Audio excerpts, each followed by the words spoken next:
Dear friends, it's a real privilege to be talking to all of you. I'm almost at the graveyard shift after many erudite, polished speakers with a lot of videos, etc., etc. Unfortunately, I'm the pen-paper type. In reality, I don't know who should be talking here, because I think all of you running your own businesses are much more adept and skillful than a person who's worked in a large corporation or company, simply because every large organization has a lot of resources. And if I have a problem, I have 10 people I can call upon, while most of you do everything yourselves. So your skills are far above those I have. So it makes all the more difficult for me to talk to you. The two main takeaways I have, which I think lead any organization to long-term success, whether it be big or small, are: one, talent in the organization, the people you have, the resources you have, and two, finding the reason why a customer must buy from you.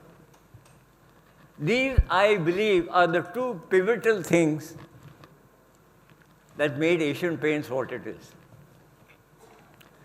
You know, it was a small company started by 4 Gujarati, not so well-educated people when they smelled an opportunity in the midst of World War II. When the Japanese submarines ensured paint didn't come in from Europe and England, etc., a massive opportunity arose in India. These 4 Gujarati gentlemen pooled in whatever little money they had, rented out a godown in Forest Road, bought a tub and some ingredients, and started to manufacture paint, probably grinding it, the first batches, with their feet. That was their humble start. And the first product they actually sold, I'm told, was a battleship grey enamel to the Navy. While the World War lasted, they had easy going. All the wholesalers in Bombay thronged to them, purchased their products, and they made a lot of money, grew well, etc., etc. But as soon as the war got over, there was a dramatic U-turn. The same wholesalers now got back the imported products from Europe and were no longer interested in Asian paints. So what did they do? They struggled.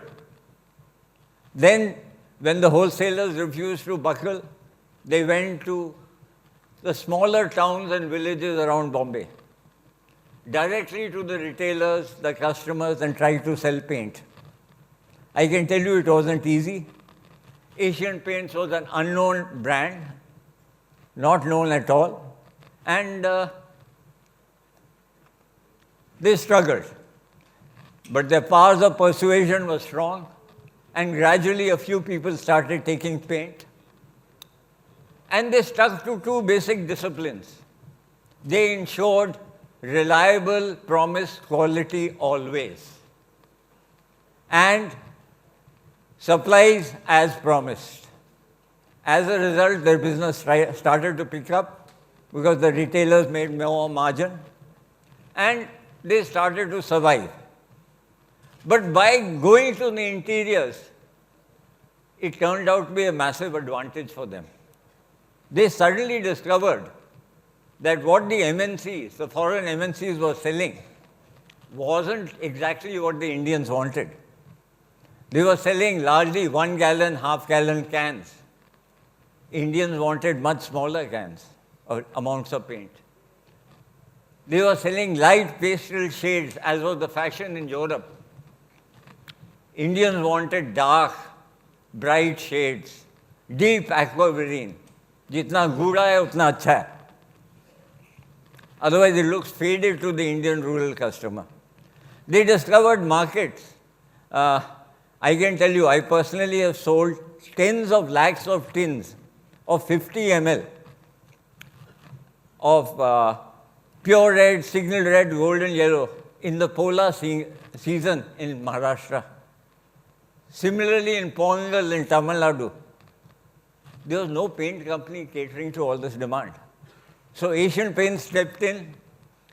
It became the USP of having bright shades, right packs, and specified demand catering to certain uses like painting horns of cattle. And a reverse demand came in. Other shopkeepers from those towns went back to the wholesalers in Bombay and said, we want Asian Paints.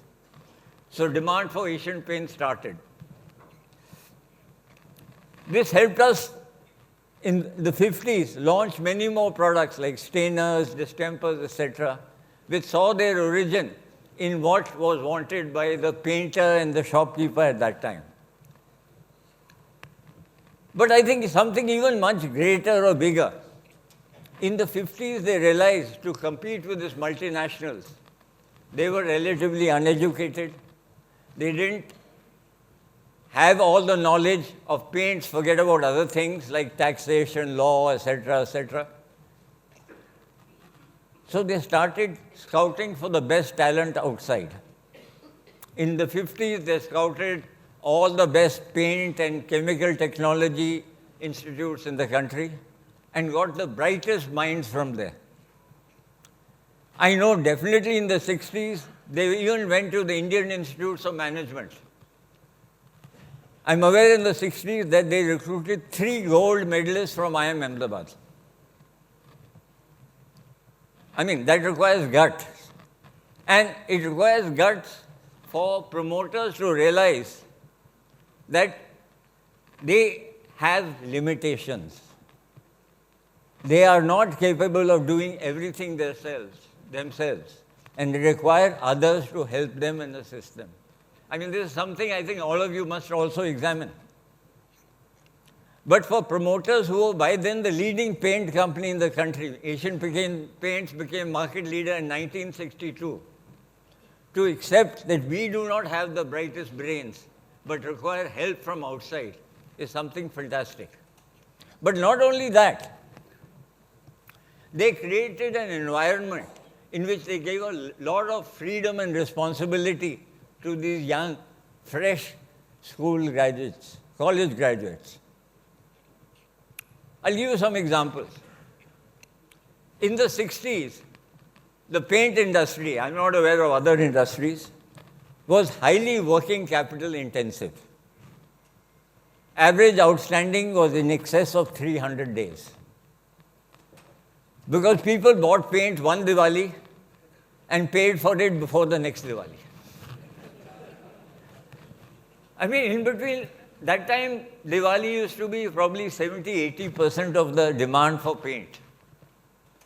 Wholesalers and retailers bought paint one year and paid for it next year. How does a small company with no finances handle that kind of working capital as you grow big? Banks won't lend to a relatively unknown small organization. Interest rates were rollickingly high. Most of you here look younger, so you won't know about 16 to 18% interest rates from banks. You might get it from the Hawala trader, the small-time chappies who charge 2% a month, but not from the banks. You pay that sort of interest, you just can't survive. So, one of the fresh college joinees in management thought of a scheme which he called RPPD, Regular Payment Performance Discount, and launched it across the country after somehow convincing the promoters that what they had done for the last 20 years was wrong. If these retailers paid all their bills within, I think it was 45 or 60 days, they would get an extra 3.5% at the end of the year. where the average margin for the retailer was about 2-3%, an additional 3.5% was wow, a whopper. And suddenly, they got in a lot of capital from their reduction in working capital and were able to grow and invest. I think something happened a little later, which is even more credit-worthy to the promoters. In 1969, they recruited the gold medalist from IIM Ahmedabad, a gentleman called V. Raghavan. He had specialized in information technology, or systems as it was called in those days. Now, why would a paint company that knew nothing about computers hire a gold medalist in systems? Within a year, that bright young kid had convinced the chairman that Asian Paints must have its own mainframe. So in 71, they ordered for a mainframe costing, I think, 40 or 50 lakhs, which for a company under 20 crore turnover was an enormous amount of money. I can tell you, IIT Bombay and IIM Calcutta, where I studied, didn't have an equal computer. And the computer was used not for accounts and manpower administration, but for things like demand forecasting and inventory management. In those days, we had about 1,000 SKUs sold all over the country. And prior to this system, our service level never crossed 50%. If you were at 50%, you were damn good. By implementing a homegrown programming technology developed by people around, you had a situation where your service levels came close to 90%. Again, what did that do for inventories? Enormous. Not only our inventories, but dealer inventories. When the shopkeeper was sure that if he placed an order, the company would deliver it to him the same day, he needn't keep an inventory. His working capital reduces. His ROI explodes. So you had another USP or a reason why to continue and go ahead. But I think the whole thing you got to realize is not just hiring the best talent, but allowing them to be creative or do. I'll give you a personal example. In '83, I came to Bombay looking after sales of Bombay branch. It was the largest branch in the country. But somehow we were not able to increase our share. We were crawling. We weren't the largest, or maybe we were the largest, I don't know, I don't remember clearly. In the key wholesaler market, CP Tank, there was a very large dealer who was about the largest paint dealer in the country. Very large for Asian Paints too. He was a dealer to whom our founders had carried tins on bicycles and sold in the 50s. A dealer for whose father the company had minted a silver coin and distributed to his customers and painters. He was declining in Asian Paints and selling competitor products. So, Sardars rush in where fools fear to tread. So I promptly talked to him. He didn't respond. I told him, then I'll open dealers around you. He didn't respond, so I did that.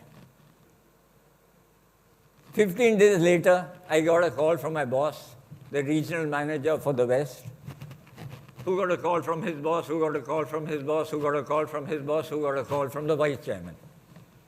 That this guy who was almost family to the promoters of Asian Paints had rung up very upset. I gave my explanation. This is why I did it. I thought matter closed. 15 days later, repetition of the entire episode. I thought, now I'm in trouble.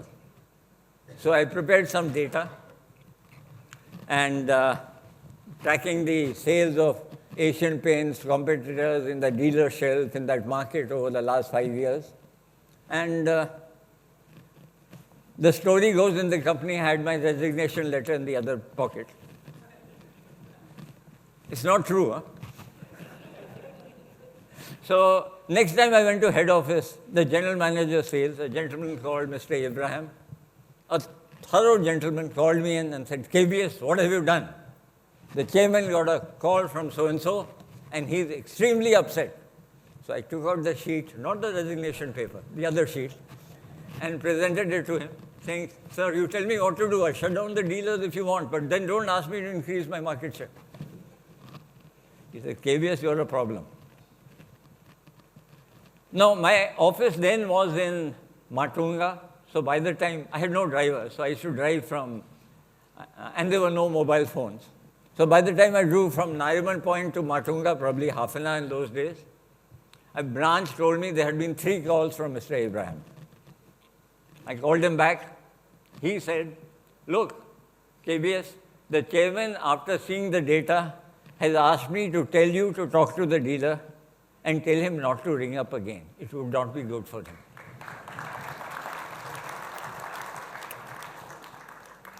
Now you can imagine what something like that can do for a young kid in an organization.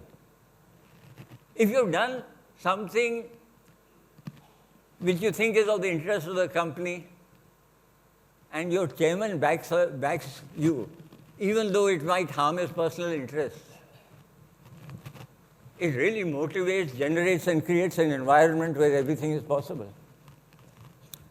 So, building an environment of trust, honesty, and meritocracy was one thing Asian Paints did, which none of its competitors could. Can you do the same?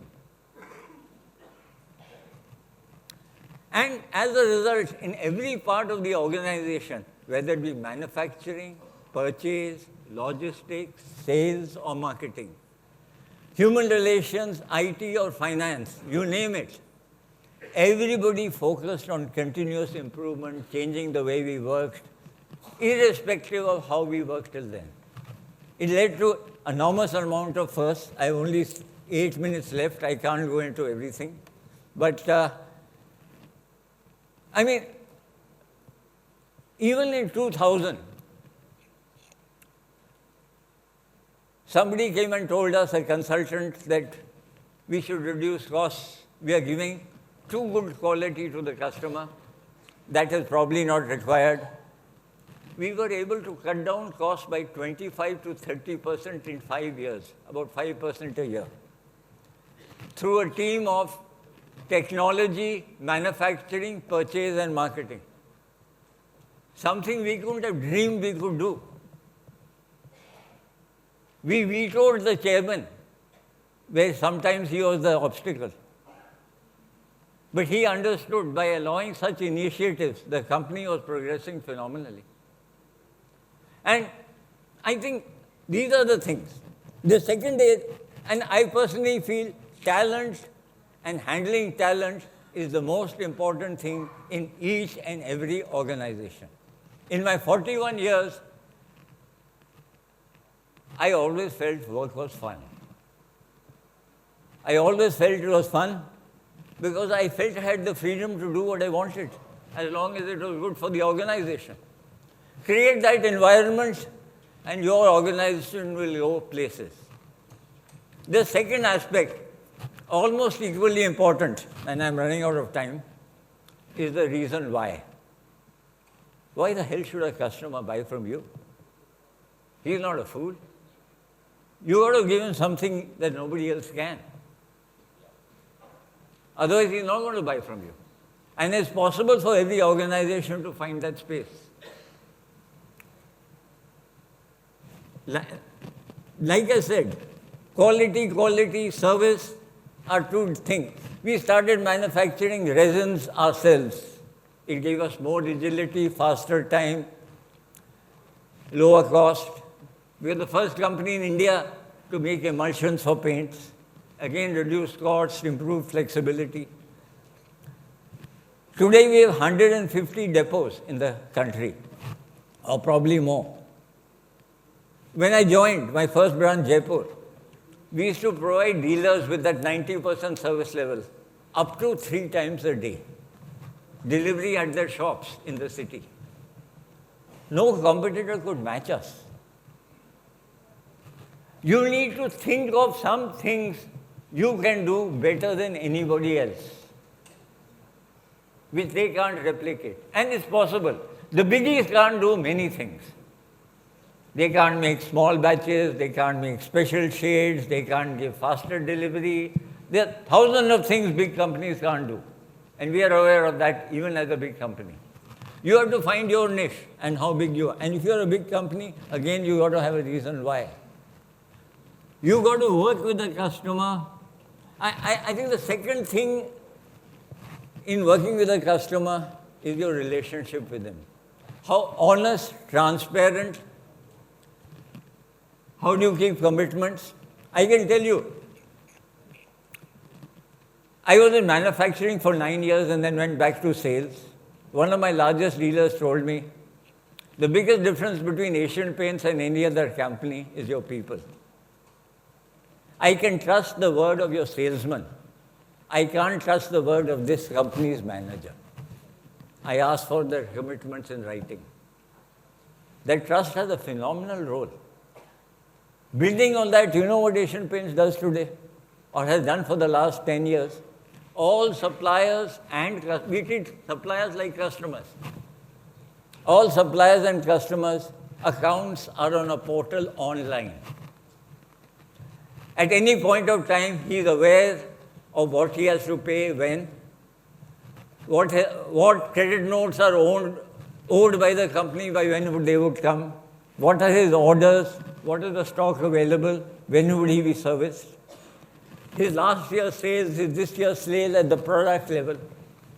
All data is available to him, total transparency.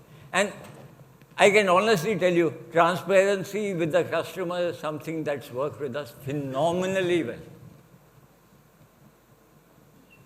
If I make a promise to pay a supplier in 60 days, I pay the supplier in 60 days. Come what may.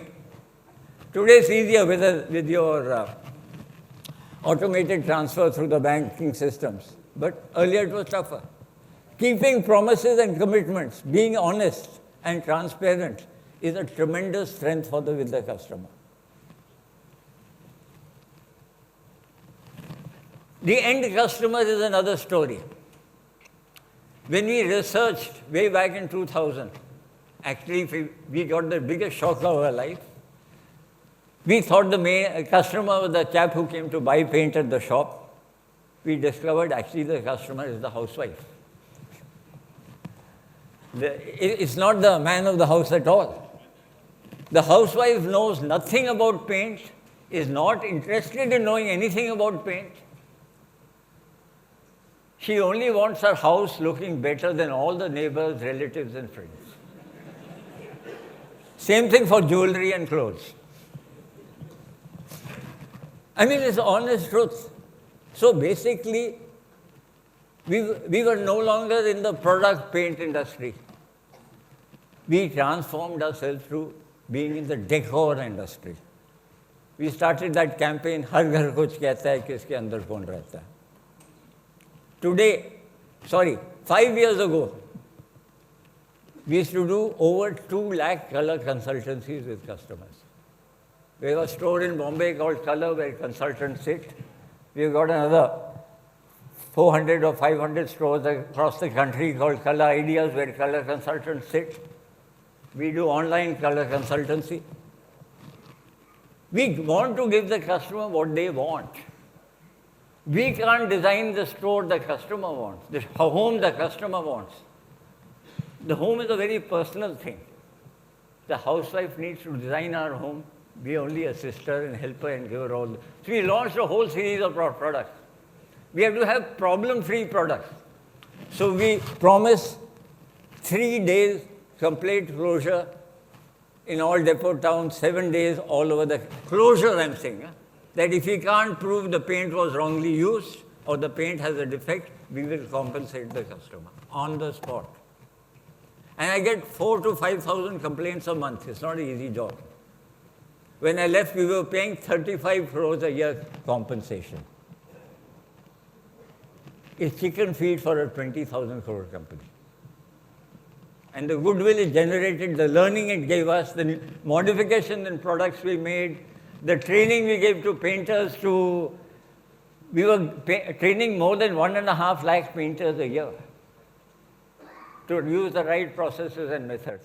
I'm sorry I can go on and on, but I have 6 seconds left. Thank you very much. Thank you, sir. Thank you. That was really, really brilliant. Rarely have I seen such a humble person. Please, Iqbal bhai, please help me felicitate and give KBS.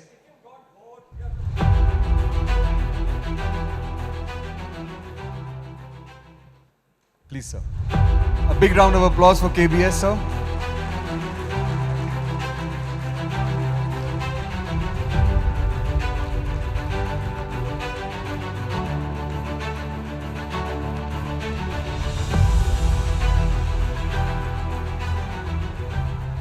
Thank you, sir. Thank you very much. Thank you, Iqbal bhai.